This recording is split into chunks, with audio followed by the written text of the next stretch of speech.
125 milliards de dollars ont été dépensés entre 2000 et 2018 en Afrique subsaharienne pour organiser des élections. Combien d'hôpitaux, combien d'écoles, combien d'infrastructures aurait-on pu construire avec cela? 30 ans d'exercice de pouvoir par des dirigeants plus préoccupés par leur propre survie que par le bien-être de leur peuple. Des dirigeants illégitimes aux yeux des citoyens et cherchant plutôt à maintenir des systèmes autocratiques. Plus de 60 ans de désillusion, de perte de confiance, de mauvaise gouvernance et de stagnation économique. Il suffit de regarder les pays qui ont accédé à l'indépendance au même moment que nous et voir le niveau de vie de leurs citoyens aujourd'hui. Singapour, la Corée du Sud par exemple. Après 60 ans d'activité en Afrique, l'Afrique est où maintenant? Écoutons les amis. 60 ans que nous nous définissons en fonction de critères qui nous sont étrangers. Régime pluraliste, régime de parti unique, régime libéral, régime communiste, régime socialiste, mais où est le régime adapté aux pays africains dans tout cela? 60 ans de mascarade électorale, tenez-vous bien, entre 1960 et 1989, sur 102 élections présidentielles, le président en exercice a remporté les élections avec en moyenne 92%. Les partis du pouvoir ont obtenu en moyenne 83% des voix. Et dans 29 pays sur 47 en Afrique, les partis d'opposition n'ont jamais été représentés. Et nous parlons de démocratie. Plus de 60 ans d'instabilité. Sur 486 coups d'État tentés depuis 1950 dans le monde, 214 dont 106 réussis ont eu lieu en Afrique.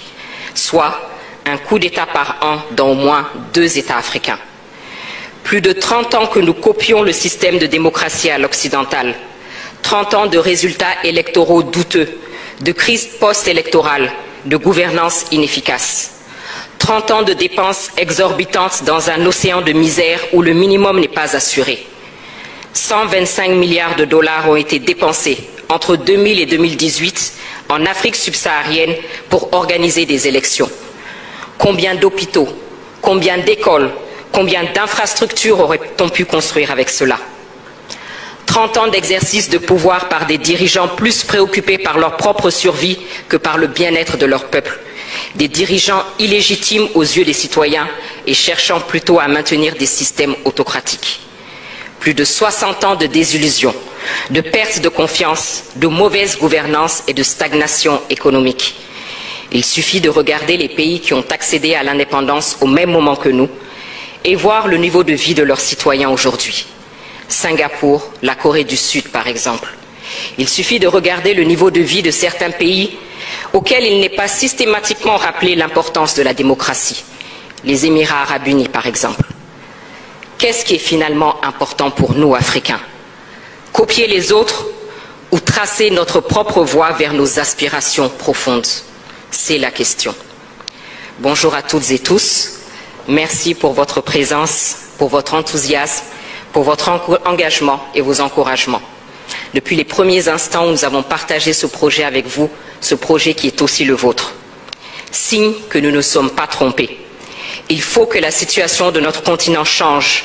Et pour cela, il faut réfléchir, il faut construire, il faut partager, il faut convaincre et surtout, il faut agir.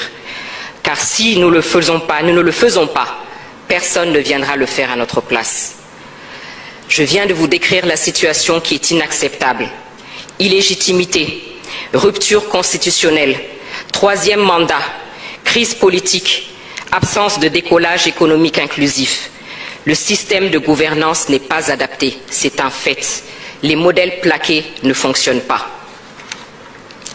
Si le but est la gestion vertueuse de la cité par des dirigeants légitimes vers le progrès inclusif, alors il faut accepter, comme le disait Amadou Hampâté-Bâ, que les hommes peuvent atteindre un but commun sans emprunter les mêmes voies. Il est temps de changer, de nous réinterroger et d'élaborer notre propre réponse, celles qui nous sont adaptées. Surtout que nous avons un riche passé, ne serait-ce que l'organisation de nos empires et royaumes.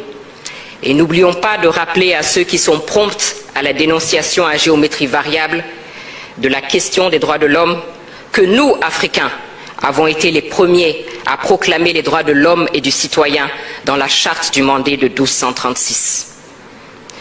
Dans la commission Gouvernance et Institutions, nous avons travaillé sur plusieurs thèmes que nous avons déclinés en faits.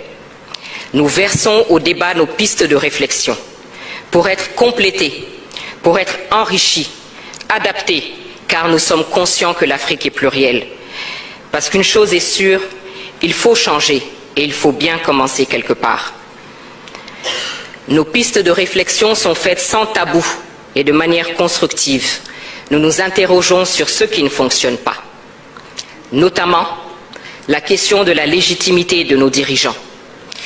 Ils sont élus sur le papier à l'issue de processus dont la transparence peut clairement être mise en doute dans plusieurs cas. Il est normal qu'à la moindre crise, ils ne bénéficient d'aucun soutien de la population et soient balayés parce que considérés comme illégitimes. D'autant plus que dans plusieurs États africains, nous avons des monarques qui règnent sans contre-pouvoir, sinon sur le papier, et ne rendent pas compte. Le débat sur la limitation des mandats qui nous a été imposé est une autre piste de réflexion. Est-il adapté à notre situation actuelle, nous, Africains? Chaque 5 ans, chaque 7 ans, ce sont des violences électorales, des coups d'État constitutionnels. Est-ce la priorité dans des États en crise comme les nôtres? Et ceux qui nous insufflent cette obligation ne se sont pas gênés pour ignorer superbement cette disposition constitutionnelle lorsque eux-mêmes étaient en crise. Souvenez-vous du président Roosevelt des États-Unis, élu pour 4 mandats, et je ne parle pas du général de Gaulle, président de 1958 à 1969. Nous voyons tous la situation de nos États. Pourquoi ne pas dépasser ce débat et se poser les vraies questions qui sont: comment désigner des dirigeants qui gouverneront et travailleront uniquement au service d'une vision partagée? Autrement dit, qu'est-ce qui est important pour nous, Africains? Est-ce que ce n'est pas ce qu'on fait du mandat et non sa durée? Et face à un dirigeant dont le pouvoir dévie, il faut avec responsabilité réfléchir aux mécanismes de destitution, des mécanismes connus de tous et encadrés. Parce qu'actuellement, vous l'aurez constaté, le mode de destitution le plus utilisé est le coup d'État. Les coups d'État, parlons-en. Un proverbe malien dit qu'après une chute, ne t'intéresse pas au lieu de ta chute, mais à ceux qui t'a fait tomber. Au-delà des condamnations quasi automatiques, ne faut-il pas s'interroger sur la cause de ces coups d'État? Et pourquoi ils suscitent à chaque fois un espoir de changement pour nos populations? Mais également, ne faut-il pas que nous arrêtions les faux fuyants et que nous considérions la question de l'armée, qui est clairement un acteur à part entière dont il faut définir le rôle? À côté de nos dirigeants, la question des acteurs de la gestion de la cité, le citoyen, la société civile et les partis politiques est aussi une piste de réflexion. Le citoyen a voix au chapitre uniquement au moment des élections. Nos sociétés civiles sont moribondes ou devenues des instruments aux mains des puissances étrangères. Et les partis politiques voient leur nombre exploser et sont souvent devenus des moyens d'accéder aux postes ministériels ou autres avantages plutôt que de participer à faire avancer le débat. J'ai parlé de légitimité tout à l'heure. Justement, ceux qui en bénéficient sont nos légitimités traditionnelles, dont la place est connue, acceptée, respectée de tous. Ne devrions-nous pas leur redonner leur place, les remettre au centre, à équidistance des jeux politiques et assurer leur indépendance financière? Ces pistes de réflexion sur lesquelles nous travaillons concernent donc nos institutions internes, bien entendu, mais cela est valable pour nos institutions régionales et sous-régionales. En zone francophone, les résultats de ces institutions sont plus que mitigés quand elles ne sont pas sous la coupe d'influences et d'agendas étrangers. Sinon, comment expliquer que les décisions de ces institutions dites africaines soient annoncées depuis une capitale européenne? Ou alors que les chefs d'État de ces institutions soient invités par un chef d'État européen à tenir leur sommet dans une ville américaine? Qui paye commande? Parvenir à l'indépendance financière de ces institutions est donc une question cruciale. Ces pays qui tentent de nous imposer leur agenda ont tous leur politique africaine, alors que clairement, nous-mêmes ne parvenons pas à bâtir une politique africaine commune digne de ce nom, et encore moins une politique africaine du monde. Le dénominateur commun à toutes ces pistes que je viens d'évoquer est la prise de conscience et le sens de la responsabilité. Pour Patrice Lumumba, l'Afrique écrira sa propre histoire. Le temps est venu.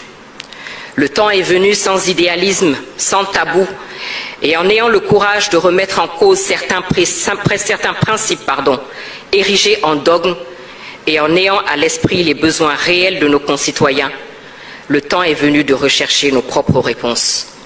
Et c'est ce que nous essayons de faire, parce que personne ne viendra le faire à notre place. Je vous remercie. Les amis, vous en pensez quoi? Est-ce que la dame, elle a raison? Dans son discours, je retrouve réellement l'Afrique. L'Afrique est où? Quel est l'objectif de l'Afrique maintenant, les amis? Mettez-moi ça dans les commentaires. Merci beaucoup et à tout à l'heure.